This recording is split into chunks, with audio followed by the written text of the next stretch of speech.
Good morning, good afternoon, or good evening, depending on where you are in the world, and welcome to today's ContainerJournal.com program, brought to you by Techstrong. My name is Cody J. Brown. I'm the host of Techstrong Learning, and we have an exciting roundtable for you ahead. First, I do have just a couple of housekeeping notes to cover. So today's session is being recorded. If you miss any of our discussion, or maybe you'd like to rewatch or share with a friend, the on-demand recording will be made available shortly after we conclude our live session. If you have any questions, and this is a roundtable panel, so we really do want you to send in questions, you can do so by using the Q&A tab, which can be found on the right side of the screen. For any other comments, or maybe you just want to let us know from where you are joining, we want you to use the chat tab, which you can also find over there on the right side of your screen. And of course, before we close out, we are giving away 4 $25 Amazon gift cards, so be sure to stick around for the duration of today's program.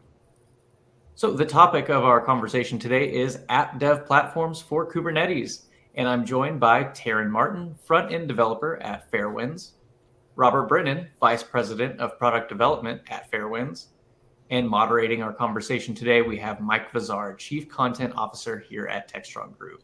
So Taryn, Robert, and Mike, all three of you, thank you so much for joining us. Mike, do you want to take it away from here? All right, great. Thanks, Cody. Let's just jump right in, why don't we? And our first topic will go to Tamron.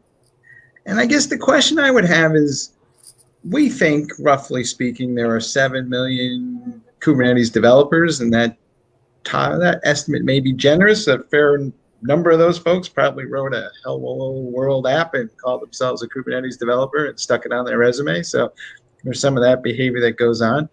But we've been talking about this for a while. And Taryn, I'd love to get your perspective on, are developers just intimidated by Kubernetes? Is it too complex? Is that part of the issue? Where are we, and from your perspective, on the average mainstream mere mortal developer adopting Kubernetes? I mean, from my personal perspective, yes, I find Kubernetes to be very complicated. Just even talking about it at a high level, I sometimes have trouble wrapping my mind around what exactly is happening. And that might just be coming from a front-end developer perspective. I don't really work on the back end at all, so I don't really understand how to move what I'm creating into backend, into production, and how that connects with what Kubernetes does. So maybe some other people might feel slightly more comfortable, but I do think the complexity of Kubernetes is definitely a big blocker in people using it more regularly and doing more than just say a hello world in Kubernetes. All right, Bob, you're nodding your head up and down. You want to add to that? Yeah. So I've been a developer for maybe 15 years or so, and I've kind of seen this evolution from, you deploy everything on-prem to the AWS side of things, and you start moving towards cloud and then towards Kubernetes. And each step we've taken in that journey has, been a great boon to actually managing production deployments, letting them scale, automating those deployments rather than being a manual process of an ops person or a sysadmin logging into a server and pulling the latest code. But at the same time, it's added complexity, it's added layers of abstraction on top of, what's going on under the hood. And so it gets harder and harder for your average developer to figure out what's going on. You kind of need more and more specialization, more and more knowledge to make it happen. So I think there is a lot of fear and uncertainty when a developer comes to cross Kubernetes for the first time, where they really don't understand what's happening under the hood. So Taryn, you've built applications on other platforms, and there's these frameworks that people have, and they seem to like that and even embrace them. And it doesn't quite feel like, despite the number of products and things that have been announced for building applications in Kubernetes environments, that we have the same level of a framework or the same type of abstraction that masks a lot of the underlying complexity from the developer. So is that kind of where we are right now? We need that next big leap forward in terms of framework that, to be frank, it's not clear to me that every developer needs to know exactly what's happening under the hood all the time. Yeah, I agree. Personally, our company has it set up that when I create changes, it just is automatically, when I push it, it goes into production on a cluster in Kubernetes, and I don't have to do anything. And I didn't even realize there were like multiple frameworks to help people deploy things to a Kubernetes production environment. And I would probably be really confused trying to do that myself, just because I don't personally understand how what I create is then deployed into Kubernetes. And something that could simplify that process would be really powerful, I believe, and would be really helpful for people that don't work with Kubernetes day in, day out all the time. Mm-hmm. Bob, we have a bunch of different frameworks out there. Do you have a sense of what makes one different than the other? We've seen, the Cloud Foundry folks are coming to town with their paths. It may have taken a little while to get to exactly where it wants to be. Red Hat has been around for a while. There's a bunch of third-party tools out there. VMware is playing in the game. So ultimately, what will differentiate one from the other these days? Because they all show up and claim we've got it solved, but yet that number of developers doesn't automatically double every time there's a new framework. So what's going on? Yeah, so there's a really kind of natural trade-off between ease of use and flexibility. I think a lot of organizations, when they try to adopt, something that's really easy to use, they end up outgrowing that pretty quickly, and they realize they need a little bit more ability to fine-tune what's going on under the hood. They start to build, an in-house platform team, and they often end up doing what we did here at Fairwinds, which is creating their own kind of in-house platform, which works exactly like we need it to. And then, for a developer like Terran, it's as easy as Heroku made it, originally, where you just do a git push and your changes are out there. You can test them, and you don't have to think too much about what's going on under the hood. So I think a lot of organizations are still kind of building their own. I don't think anybody has figured out how to abstract away, all the complexity without, removing some of the necessary, flexibility of Kubernetes. So how do I get that framework? And I asked this question because it seems like to me, every time we turn around, an internal development organization winds up building their own version of a framework. And if I start casting them out, there's like hundreds of different frameworks that everybody built that they're now supporting. But it seems to me the differentiated value between one framework versus the other is pretty low. So why do we kind of reinvent this wheel all the time? Yeah, I think to some degree, like it took a while for the industry to settle on Kubernetes as a standard.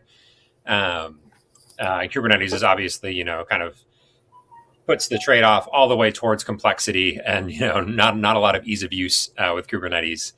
And so I think we'll probably over the next few years, as you mentioned, we're seeing a lot of competition where everybody's trying to become the new framework, often built on top of Kubernetes that pushes the trade-off more towards ease of use and pushes away a lot of that complexity and flexibility. I think, my hope is over time, we're going to see that, all that competition start to gel out to one or two winners. And that as the industry starts to standardize on, one particular platform for deploying to Kubernetes, you'll see a lot more know-how get built around that. Developers will be comfortable using that particular platform. Right now, I think that the platform that I see winning the most is Argo CD. It's fairly easy to use. It has a pretty intuitive UI on top of it that developers can look at.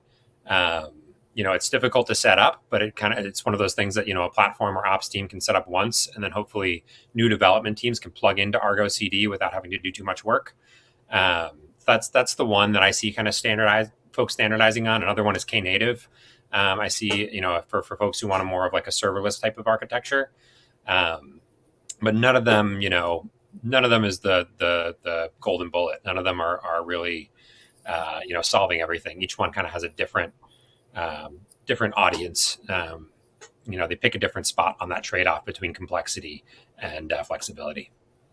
All right, Taryn, we have a question. It's kind of, I don't really have it wrapped around my own brain, but I'm going to give it my best shot. But it kind of suggests that maybe we are far too worried about what's happening on the back end from a production perspective. You kind of said it.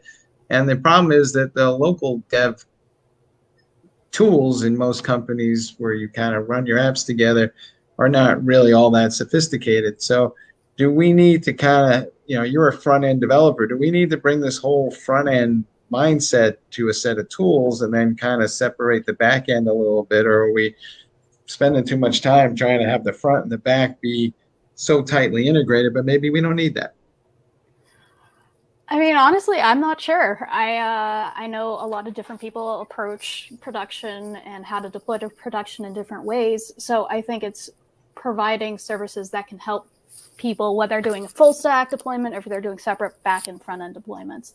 I don't think there will be a one size fit all unless like all of our devs decide to like, we're always going to do full stack. We're always going to separate them. And I don't think we'll ever get that consensus. So I think there should be a conversation and maybe different ways of approaching that for some sort of app development in Kubernetes.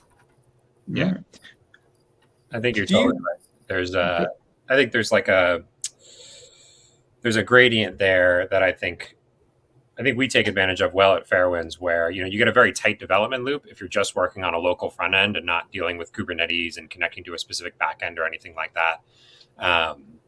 So I think, typically, correct me if I'm wrong, Taryn, but like if you're starting a new feature or something like that, you'll just run, a local version of the back end or run your front end against production or something like that, so that you can kind of see your changes live. Mm-hmm. And then, kind of as you get further along in the development process and you need to start to look at, how your application is, how your changes are going to run in a production environment, you might push a remote branch, get a feature development branch running that, is able to say link to third-party integrations like Slack and GitHub. Kind of as you get further along in the development process, you lengthen your development loop, but get it closer to production. I think that's a trade-off, or that's kind of a gradient that developers need to be able to move along as they're developing. You want to start with a very tight development loop when you're very unsure of how this is going to look, and the closer you get to being ready to ship, you're going to lengthen that development loop and get closer to a production environment where it's running in Kubernetes, et cetera. Yeah. Well, let's just follow up that concept a little bit, because does that mean that we will not have this conversation that's been going on for years where somebody from production calls up the developer and says it's broken, and the first thing the developer says, well, it worked fine on my machine. So can we actually more closely mirror the front and the back end so that we're not having that conversation? Either one of you can jump in on this, but yeah, I think that is the goal of DevOps and the goal of Shift Left, right? Is that a developer, by the time they merge their changes, they should be confident that those changes are going to work in production. So kind of, as I was alluding to earlier, a developer early on in their development process is probably working in a very constrained, just on their machine type environment.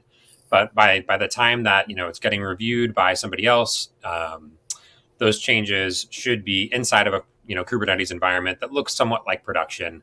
They should probably get shipped to like a staging environment that's almost identical to production before they actually get moved into production. That's kind of what we do at Fairwinds. We start with, Taryn will be writing changes on her local machine. She'll push those changes to GitHub, and then we'll spin up a feature environment in a Kubernetes cluster. That's not quite like production. It has an ephemeral Postgres database that it's using. It has an ephemeral S3 bucket that it's using, things that are totally inside of the Kubernetes environment. So not entirely like production, but it's running in Kubernetes, so it's a little bit closer to production. So the reviewer can take a kind of a closer look of how this might run in production. And then once we merge that into main, it goes into a staging environment, which mimics production as closely as we possibly can.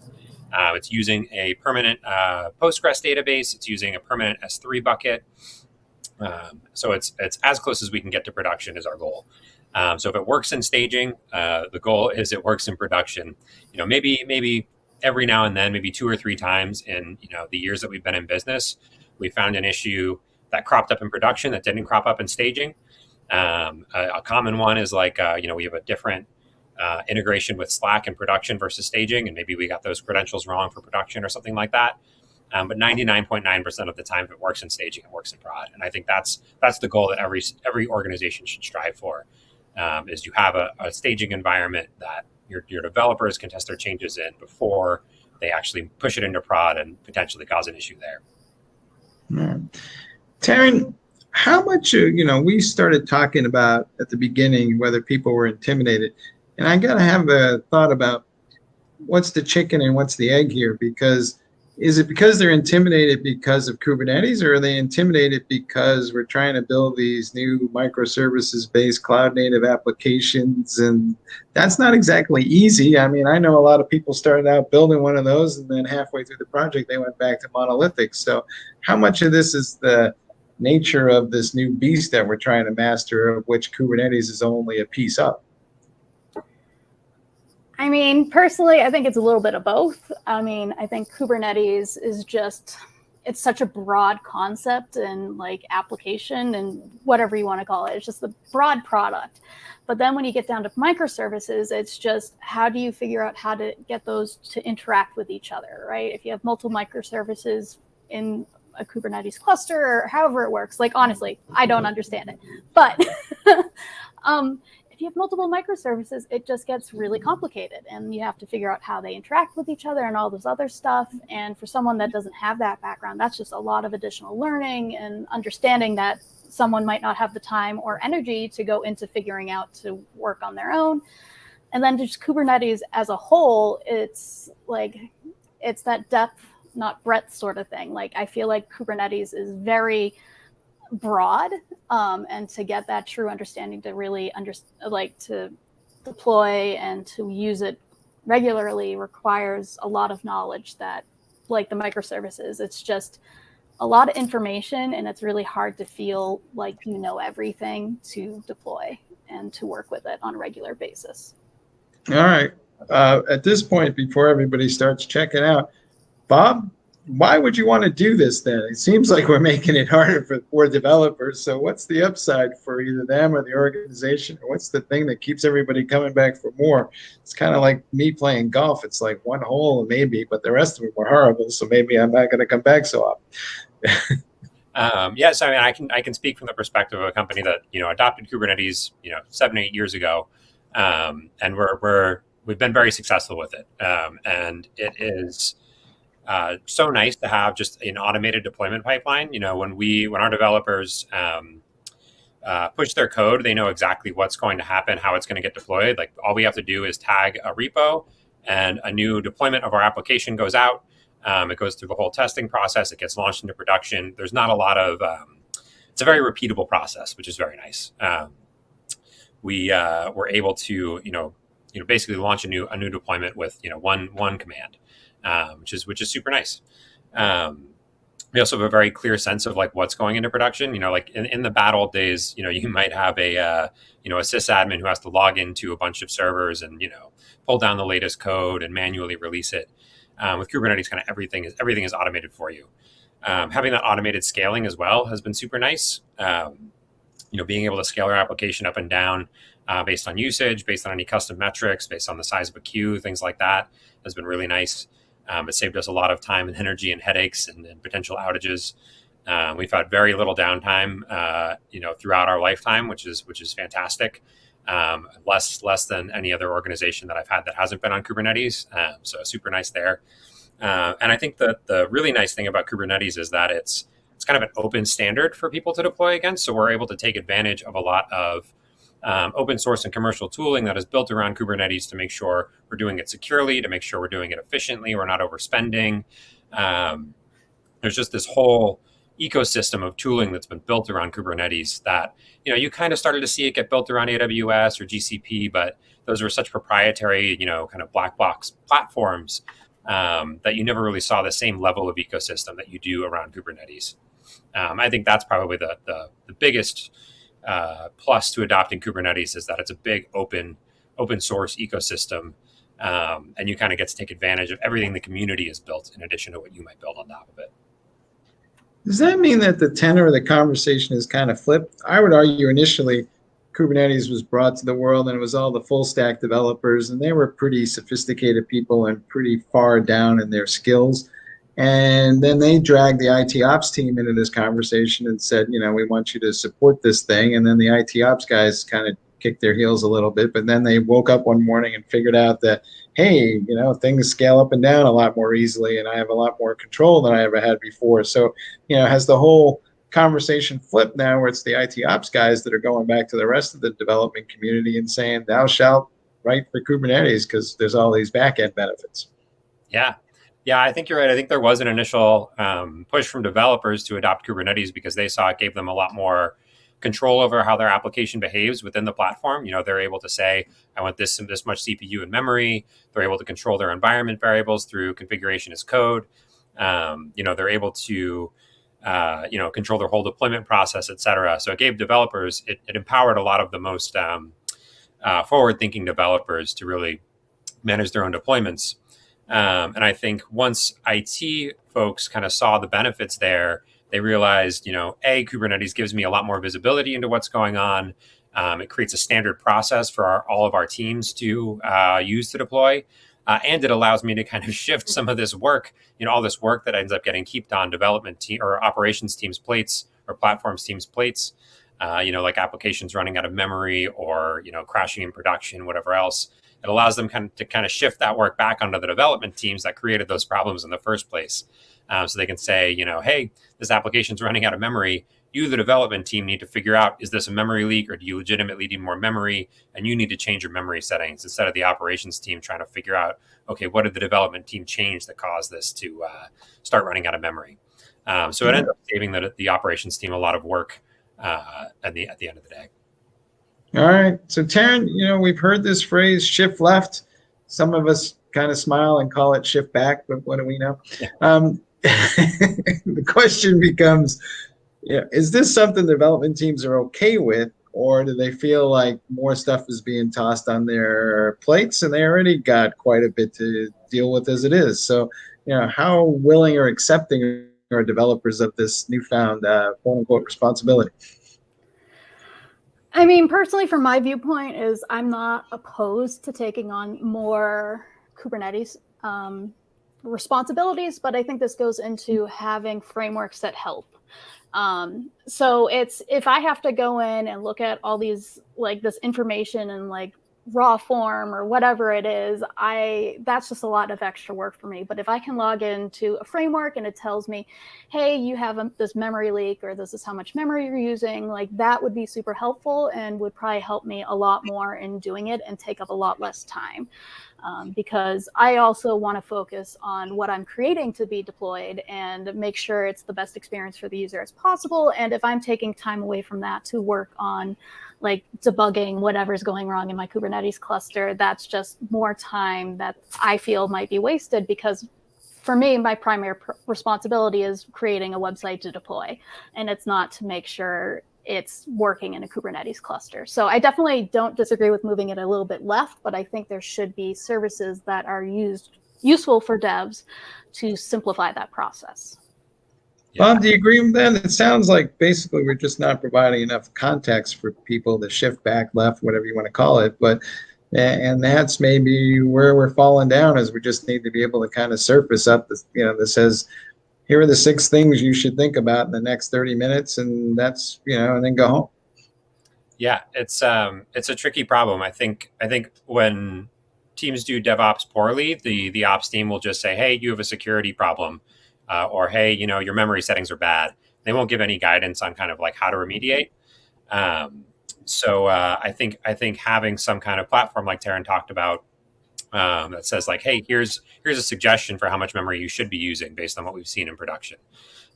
We have an open source project, for instance, called Goldilocks that does exactly that, right? It will look at how much memory you're using in production and compare that to your memory settings and make suggestions about, this is what I think your resource requests and limits should be set to based on what I've seen your application do in production. And that makes it a lot easier for the developer, because they just kind of have to look in, maybe sanity check what this automated, platform is telling them, and then just plug in those settings. They can literally just copy paste and put it into their configuration. Or like if there's a CVE that gets discovered in one of their production deployments, it's hard to know, how do I resolve this vulnerability that was found in PHP? But the right platform can say, hey, if you upgrade from PHP 11 to PHP 12, I'm making up the version numbers. I have no idea what the latest PHP is, but it can recommend, if you upgrade to this version, you'll solve this CVE. It takes a little bit more complexity in tooling. You probably have to install some third-party tooling, but those tools do exist. And we highly recommend taking advantage of them. All right.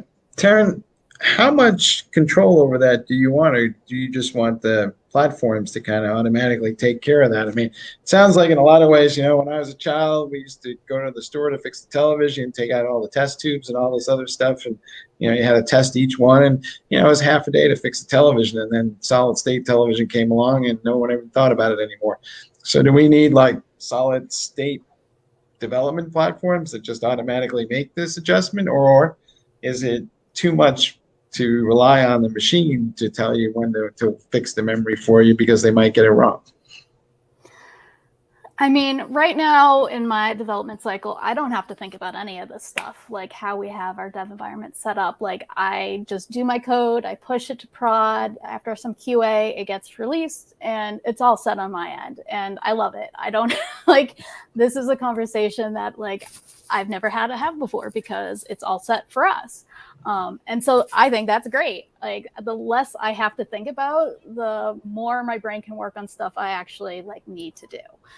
Which I appreciate. I do think, and I think we have some of the setup in that it's a lot of it is automated, but we can still find that information and go in and manually change it. So I think something like that, where it's mostly automated, but we can dive deep and see if there's a deeper problem that we can solve, would be really helpful for most devs. All right. It's mostly automated, but you still want to be able to drop down in from time to time if you need to fix something one way or the other. We have a couple of questions that have come in from the audience, so I'm going to shift the gear a little bit, but maybe to Bob. Is there a recommended methodology that software developers should follow to allow for the successful implementation of cloud-native applications, i.e. microservices using Kubernetes? Are there any particular frameworks out there that you guys look at and go, yeah, this one is the easiest, this one is the best, or somewhere in between? Yeah, it's hard to say. I think the one framework that I've seen get deployed successfully as folks migrate to Kubernetes is the idea of the 12-factor application. So basically making sure that your application is ready to be a cloud native application. There's some basic. We've definitely seen folks just kind of lift and shift a monolithic application into a Kubernetes cluster, and often they'll end up with headaches there. Sometimes maybe that application is using state, it's using the local file system and things like that to do the things it needs to do, and those that type of stuff can work well when you're just running it on an EC2 instance in AWS. But when you're in Kubernetes, it's a much more ephemeral environment. So sometimes just a straight up lift and shift of an old school application into Kubernetes just doesn't work very well. I think following the 12-factor guide, if you can check all those boxes, you can be pretty confident that your application is going to run properly in Kubernetes. In terms of adopting microservices or serverless inside of Kubernetes, I don't think that the community is standardized on a single platform. I mentioned Knative earlier. I think that's definitely a good one. But it's a lot easier from a greenfield perspective than from a lift and shift perspective. A lot of times there's more work than folks realize in taking an existing application that runs on bare metal or on EC2 instances and getting it into Kubernetes. Taryn, let me ask you, do you think developers start out with some sort of methodology in mind, or do they just kind of start writing code and they get little pieces of distributed components, and then they wake up one morning and they go, look, Ma, no hands, I got a microservices application, but I didn't really start out with that in mind. I kind of was just trying to accomplish something. I'm not sure. So I'm still pretty new in tech.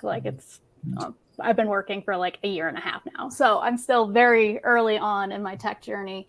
I know personally, I like to plan out what I'm doing. I want to go into a project thinking, this is what I'm creating. This is what I want it to answer for a question. What question am I answering with what I'm working on?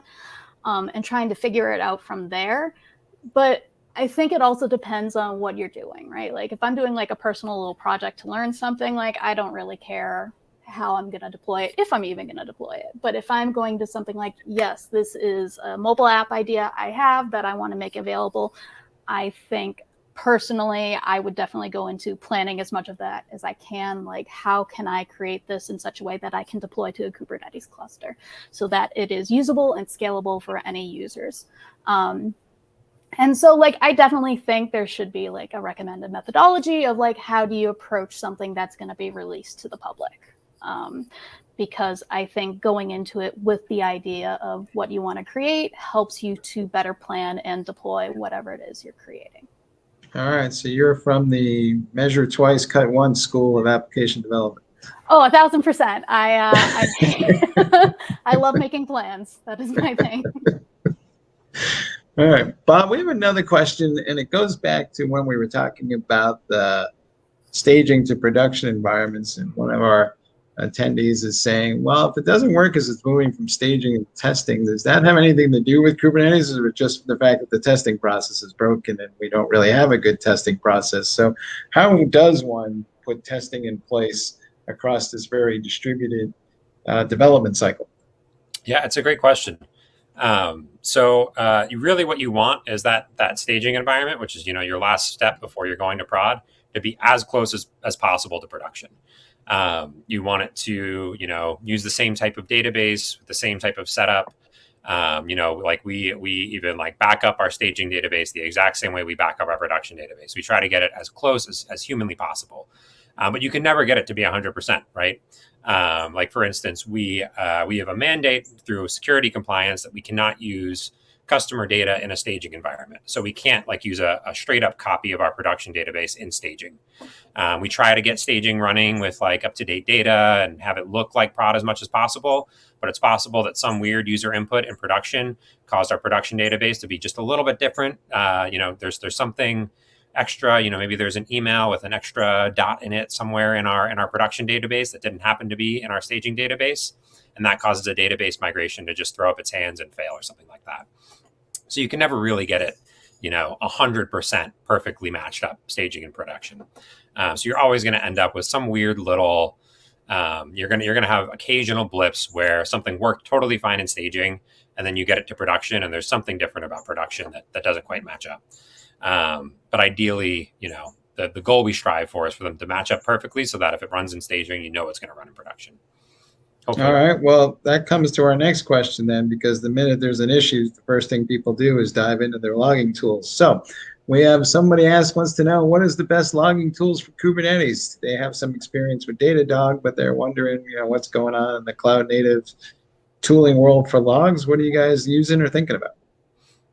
So we use Datadog. It's honestly, it's the best thing out there. You pay for quality is the one issue there. But it's what we have the most experience using. There are other commercial platforms out there. Some folks get away with just using kind of in cluster log aggregators and things like that. But in my opinion, it's worth paying for Datadog. It's worth paying for some kind of commercial vendor where you can ship your logs off. Have them separated from your cluster so that if, say, your cluster goes down, you can figure out, what went wrong, what were the logs before the cluster went down. Having them stashed somewhere else is very helpful. All right. One of the other issues of the day that's come up is that not every application that we're building is of the same nature and class, and we're starting to hear more about stateful applications in Kubernetes environments. There's been a bunch of folks out there who said, thou shalt never build stateful applications in Kubernetes. And then there's those who are building them anyway because, maybe they just don't have another place to go build them or put data or store it somewhere else. So, this is the place it's got to be. What is your sense of this? It seems to have become a religious issue. And, is there a right, wrong answer here, or what's going on? Yeah, my impression is we're getting there. It's I still don't think I would recommend running a production stateful application inside of Kubernetes. Kubernetes was built with the idea of ephemerality in mind. The idea that things can disappear randomly, which is not something you want in a database. It's something you want in a server, right? You would want one of your servers to be able to crash and be resilient to that. Kubernetes is great at doing that, but with that permanent state, it's a little scary, right? Kubernetes has introduced some concepts to make this a little bit, safer. The volume snapshots were introduced. I think they came out of beta in 1.21. That gives you a way to back up persistent volumes inside of Kubernetes, which is super helpful. There's also an increasingly large ecosystem of database operators. So it's becoming safer and safer to run databases like Postgres inside of Kubernetes. with a full backup strategy, et cetera, in mind. You probably want those backups to be sent and managed, outside of Kubernetes, sent to, an S3 bucket or something like that, where they can be safely stored and nobody's going to delete them by tearing down your cluster or, running the wrong kubectl command. But more and more, we're seeing good support for databases in Kubernetes. I think where we see great support today is if you have, like at Fairwinds, we run ephemeral environments for all of our development. Basically every development branch we have going, we have an ephemeral deployment of our application running inside of Kubernetes. And rather than like spinning up a full RDS instance for each of those deployments, we run a tiny little Postgres inside of Kubernetes, because we know if somebody deletes it, we don't really care about the data. It's just a test environment. So when you don't actually care about the data, and you don't need to make sure it's backed up and it's permanent in some way, it's totally fine to run state inside of Kubernetes. But at the point that you're in production, want to keep your data safe and secure, either you have to really know what you're doing if you're going to do it inside of Kubernetes, or we would suggest going with RDS or another managed service that can run your database as well for you. That sounded a lot like don't do this at home without some adult supervision. Databases are hard. All right. The other thing we hear a lot about among the development community and DevOps in particular is this whole notion of GitOps.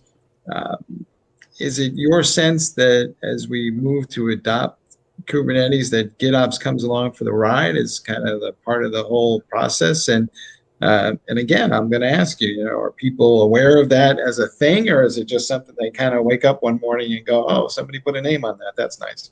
Yeah. So GitOps is kind of an overloaded term at this point. It started out meaning a very specific thing where your Git repository was basically the source of truth for what was in Kubernetes, and the Kubernetes cluster would repeatedly, reach out to the Git repository to sync its state with that Git repository, it's a very opinionated way of doing things. I think it works really well when people do it well. It can be a little scary because changes to Git, very quickly get shipped into production. But if you implement it right, it's a great way of doing things.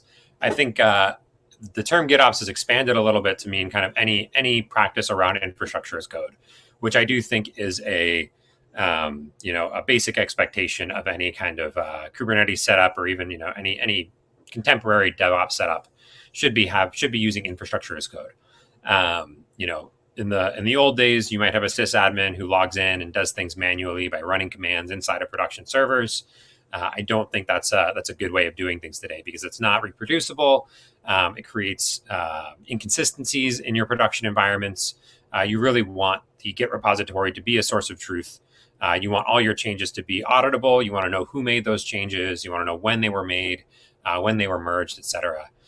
So having a Git repository that stores all the configuration for your production environment, and having a CI/CD setup that takes that Git environment and pushes it into production, I think is super important. So if that's what you mean by GitOps, I would say yes, absolutely. Everybody should be doing GitOps.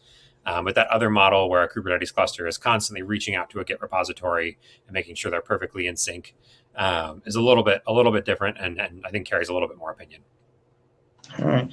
Taryn, let me ask you something about, and I think you're still on mute there. There you go. How do you feel about these infrastructure as code tools, and do you use them, and do you want to be the one that provisions the infrastructure, which is a lot of responsibility, because ask any security person these days and they're tearing their hair out over misconfigurations that developers did on various cloud services. And so would you prefer somebody else to manage that process, or do you want to do it yourself because you don't want to wait for somebody else to go provision and configure that stuff for you? I mean, I would definitely prefer someone else to handle that. Like, the little I've done with configurations, it makes me want to tear my hair out, personally. And then adding that on to doing configurations for things for cloud and all that other stuff, that is outside my wheelhouse. Like, I want to be able to just be, hey, I hit this and it's deployed. I don't have to mess with anything. Like I've said a couple of times, I want to focus on the user experience because that is like my wheelhouse. and I know cloud is somewhat in that like user experience, but it's also not something I want to focus on personally. Like I want to have all my attention on what I need to do to get my job done. And for some reason, like the cloud stuff is not in my job description. And like that might be like, oh no, do things outside your job description. But at the same time, it's a lot of additional learning and time spent on things I feel I could better use my work experience in than just configuring some infrastructure and pushing it to the cloud and all that other stuff. So, Bob, if that's the case, do you feel like the whole full stack thing will always be a limited, rare breed of folks out there that are kind of driven into that mindset? But most people just kind of, rather than shifting everything left, just want the organization maybe to lean a little bit more left to help them out. And we just need to put that in the tooling. Is that the end game? Yeah, I think there's always going to be a mix of development folks. Some very much just want to focus on what they do best. They want to write front end code and push it and focus on user experience like Taryn does. There's always going to be some folks who are very curious and love the security aspects and the deployment process, and they want to get more involved in that aspect of things. And I think encouraging both is helpful, right? It's good to have people who are domain experts who can go really deep on something like user experience, and have folks who are a little bit more broad and who want to kind of have their hand in a bunch of different little things, because they can kind of carry context from one domain to the other and figure out, they understand how the API works really well, and therefore they know, how it should scale up and down in response to user requests and things like that. So I think hiring for both types of personas is really helpful. And I think empowering both types of personas to work like they want to work is very helpful. All right. Regardless of how many there are on one side or the other, there'll always be some minority percentage who's one way or the other. Yeah. All right.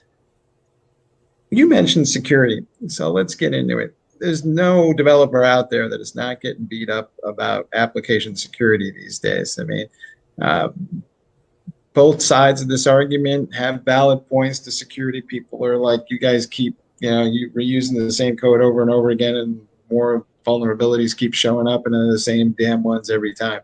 And the developers go, hey, I never took a security class in my life. It was an elective, and nobody said we had to go do that. So they're, just doing what they do as what they know. As we look at where things are, do you think that perhaps microservices-based container applications will wind up being more secure than monolithic applications because they're a little more flexible? They may be harder to build, but to your earlier points, it may be easier to rip and replace something that has an issue. Is that kind of what we're moving towards? Yeah, I think that's definitely the case. I think it's a little bit easier to measure your security posture in a microservices or in a Kubernetes based world, right? Containers, Kubernetes, both kind of standardize the way applications are packaged and shipped into production, and that allows a bunch of open source tooling and commercial tooling to grow that is able to look at that standardized way of packaging things and figure out, okay, what is the security profile of this? What are the attack vectors that could lead to an exploitation? Are there, for instance, there are good open source projects like Trivy that can scan containers and understand, exactly what known vulnerabilities are inside those containers.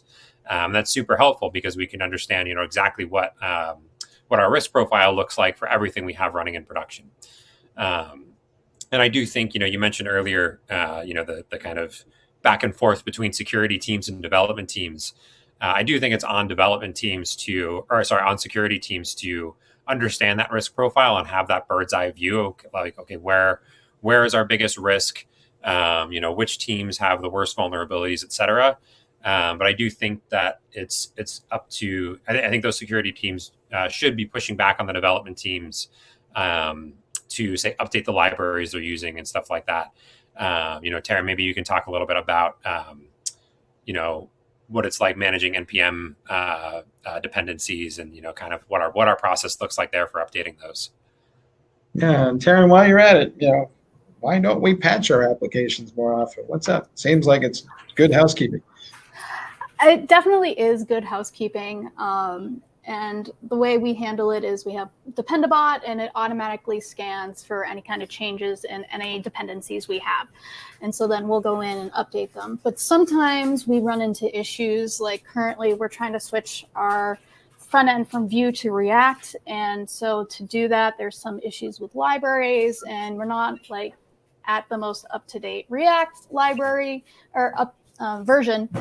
Because there's issues with the library that's helping us transition. So sometimes there's issues with like library updates don't match up with what we're doing specifically. So it can be really hard to make sure everything is at the same level and they still all work together. So now we have like several different like versions that we have to work in conjunction. So it's not sometimes the most up-to-date version for one library, but it is for another library. And so it's this complicated system of like doing updates and putting those patches in and then just making sure it works. And if it doesn't work, figuring out why and what we can do to try to either get it to work with the most up-to-date version or making sure going back and making sure it's backward compatible and we can work with the previous version of whatever library or dependency we're using until we can make sure everything works together with no issues. And I don't know how this works. I know Go uses a lot of dependencies, but it can get very complicated on the front end because sometimes you think, oh, this is fine. And then you go in and it's changed the like how it's displayed altogether.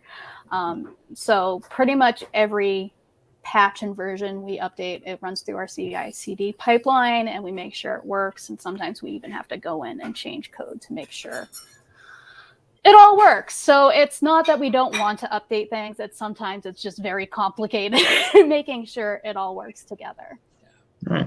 Well, Bob, let me give you the other side of this argument too, because you'll hear the security people will go, so let me get this straight. We got all these microservices and hanging off each of these microservices is an API, and that's otherwise known as an endpoint that needs to be secured. And they're like, so now you just, quadruple the number of quote unquote endpoints I need to secure. So how do we have this conversation in a meaningful way that allows everybody to go home happy?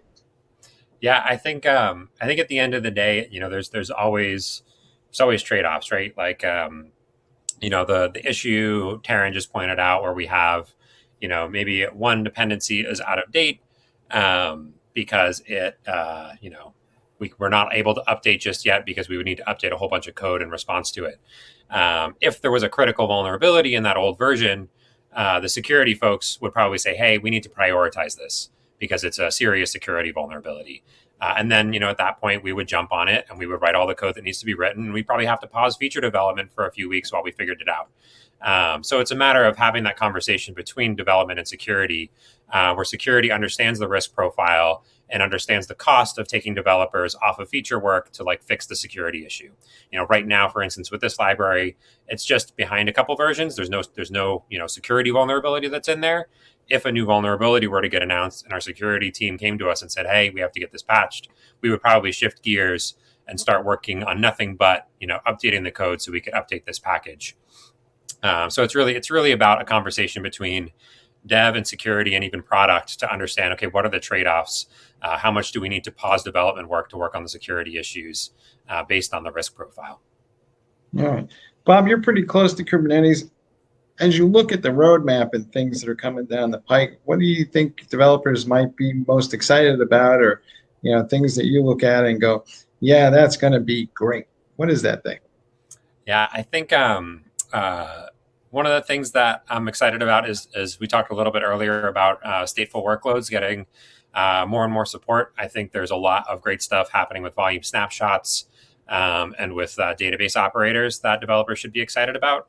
I think we're getting close to the point where a greenfield project might be comfortable, running their main Postgres server inside of Kubernetes and be confident that it's getting backed up, that it's highly available, et cetera. I'm hopeful that my next greenfield project might be able to take advantage of that. And then I think also these development frameworks like we've been talking about, like Knative.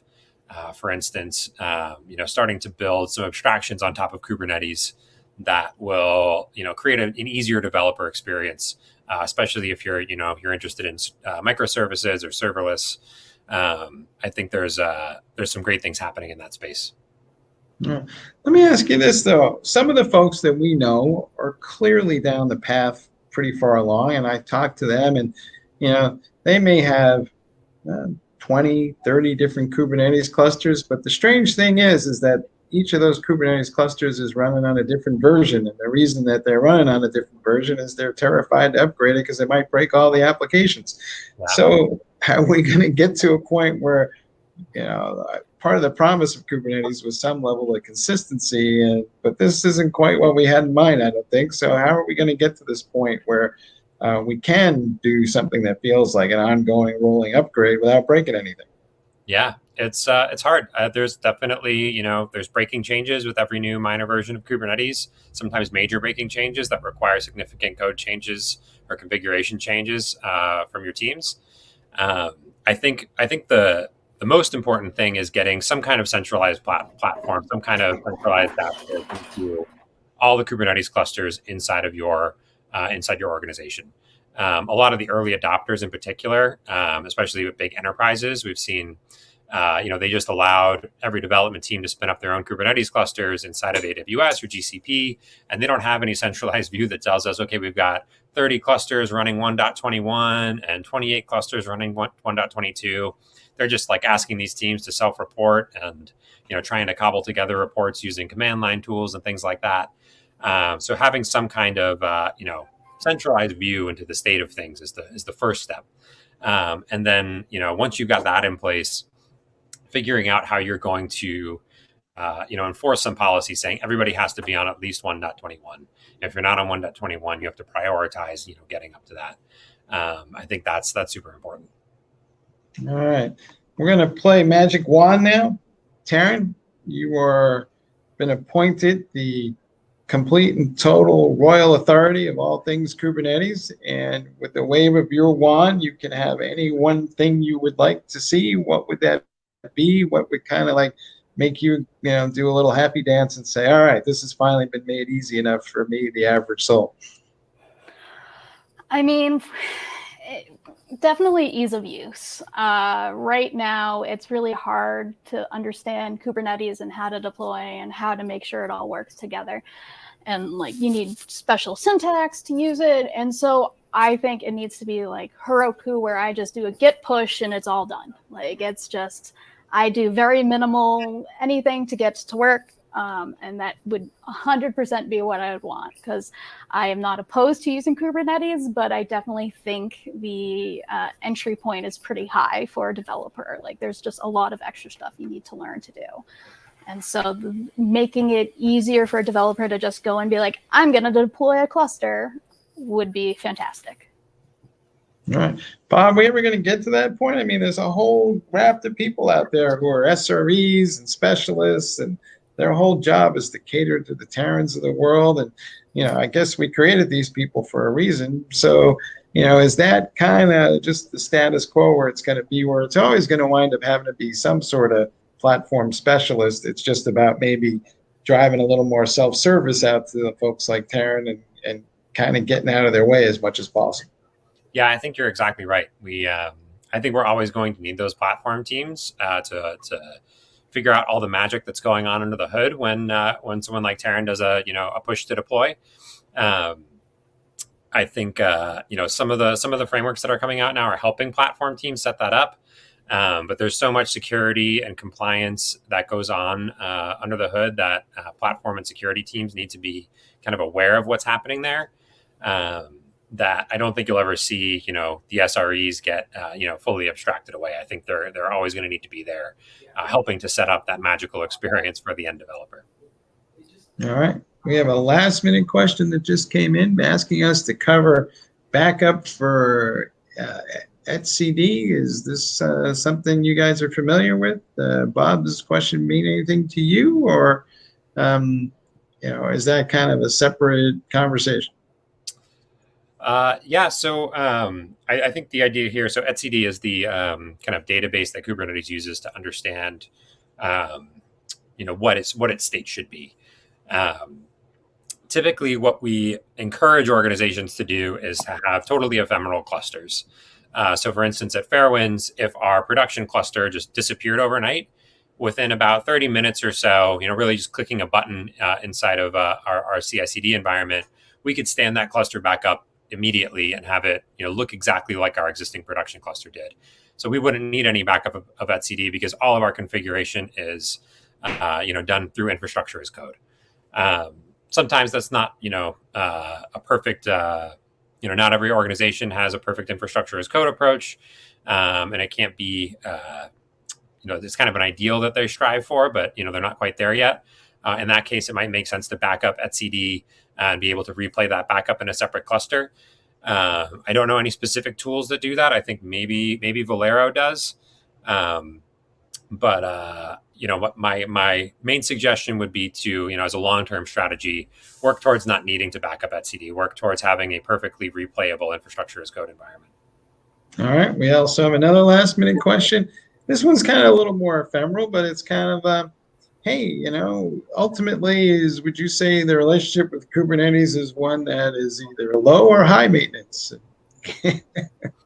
It's a good question. I think the right Kubernetes setup is low maintenance for developers, but is probably high maintenance for your platform or SRE team.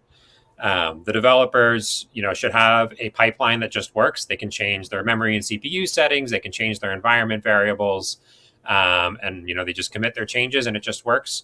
But for that platform team, they're constantly going to be responding to things like new CVEs that get announced. They're going to have to update that version of Kubernetes. Every, I think, 3 times a year, a new version gets deployed. There's just a constant.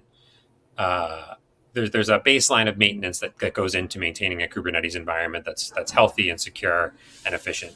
And you really do need a team of specialists working with you. An SRE team, a platform team, or you can probably outsource that. At Fairwinds, we do a good amount of cluster management for some of our clients. But you do need some specialists who know Kubernetes well to keep it up to date, to keep it safe and secure.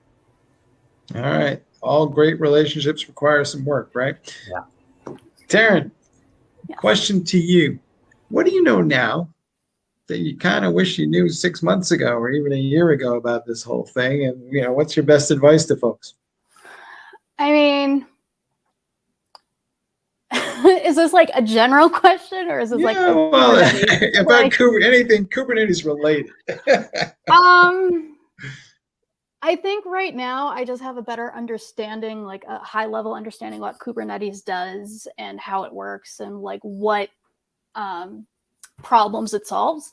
And so I kind of wish I had a better understanding of that 6 months ago, because then I probably could have just been more aware of how it works and like how it impacts what I do in my job, because I don't think I really understood that 6 months ago, and like how what I do has a significant impact on what's deployed and what's shown in production and how it works with our clusters. And so I guess that's really high level, but it truly is helpful to like have a better understanding of how what I do gets put into production and then is available to people around the world. All right, folks, what I got out of that was you might want to start the therapy as early as possible, because it's going to be a little traumatic no matter what you do. All right. Hey, guys, thanks for sharing your knowledge and insights. That was great. I'm going to kick it back to Cody, who's going to take us out with some last-minute housekeeping. Well, thank you, Mike. And to Robert and Taryn, thank you both so much for joining us as well. Really appreciate you both sharing your expertise with our audience. So to our audience, a quick reminder that this session was in fact recorded. So following this panel, you'll receive an email with a link to access the recording on demand, or you can find the recording living on Container Journal website at containerjournal.com/webinars, and just be sure to look in the on-demand section. So on to our 4 $25 Amazon gift cards. Our 4 winners are Jordy G, Oscar C, Amanda L, and Kelly B. So to our 4 winners, congratulations. Please keep an eye on your email inbox to claim that gift card. But if you do not happen to see that email, do check your spam folder. So Taryn and Mike, once more, thank you for joining us. And to our audience, Thank you so much for spending time with us today. We ask for just one extra moment of your time to fill out a brief survey that should pop up as soon as we close out. But otherwise, we do hope to see everyone at an upcoming Techstrong Learning program. Everyone have a great rest of your day. Bye, guys.